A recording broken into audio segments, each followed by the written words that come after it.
Hello, it's Mark Lynn here with your video thought for the day. Well, this week I'm on the road. In fact, I'm in merry old England. I'm in my hotel room right now, and they've got this picture of this fellow. Look at him.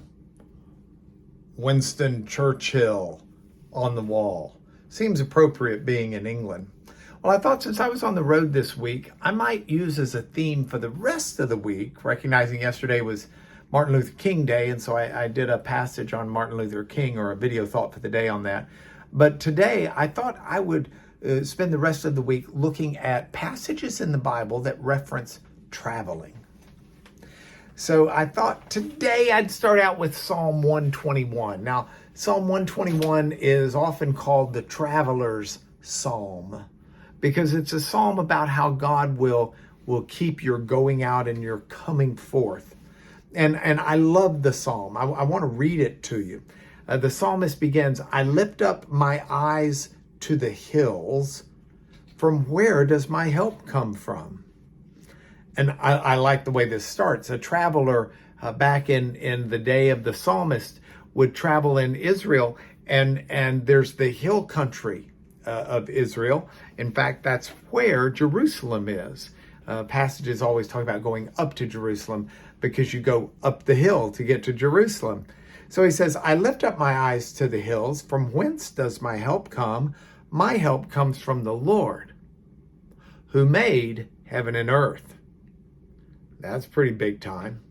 It says, "He will not let your foot be moved." Remember, this is a traveling psalm. So it's got these themes of that your foot won't slip. That he who keeps you will not slumber. That he who keeps Israel will neither slumber nor sleep. The Lord's your keeper. He's your shade on your right hand. You need shade back then when you were traveling. You didn't have air conditioning in a car. The sun won't strike you by day. The moon won't strike you by night. The Lord will keep you from all evil. He will keep your life, and the Lord will keep your going out and your coming in from this time forth and forevermore. So that's Psalm 121. That's the traveler psalm. I really like this because the traveler recognizes, the psalmist recognizes, that he and she need help. And we all need help. But his help comes from the Lord. And I like this for three different reasons. Probably for more, but three that occur to me in my video thought for the day. The first is God actually wants to help us. We don't worship a God who's aloof. We don't worship a God who's picky. We don't worship a God who has good days and bad days. We worship a God who actually wants to help you and me. Hey, look at Jesus. Jesus came, and the metaphor he used for his life was a good shepherd who tends to his sheep.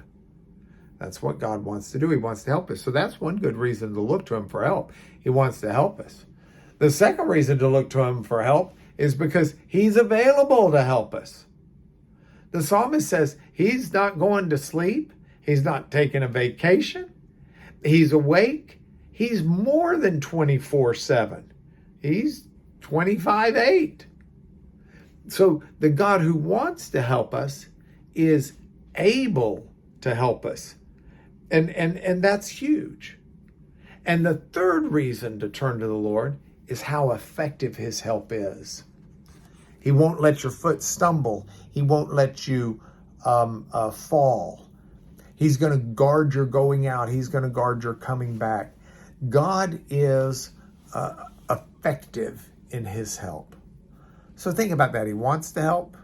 He's available to help. And his help is effective.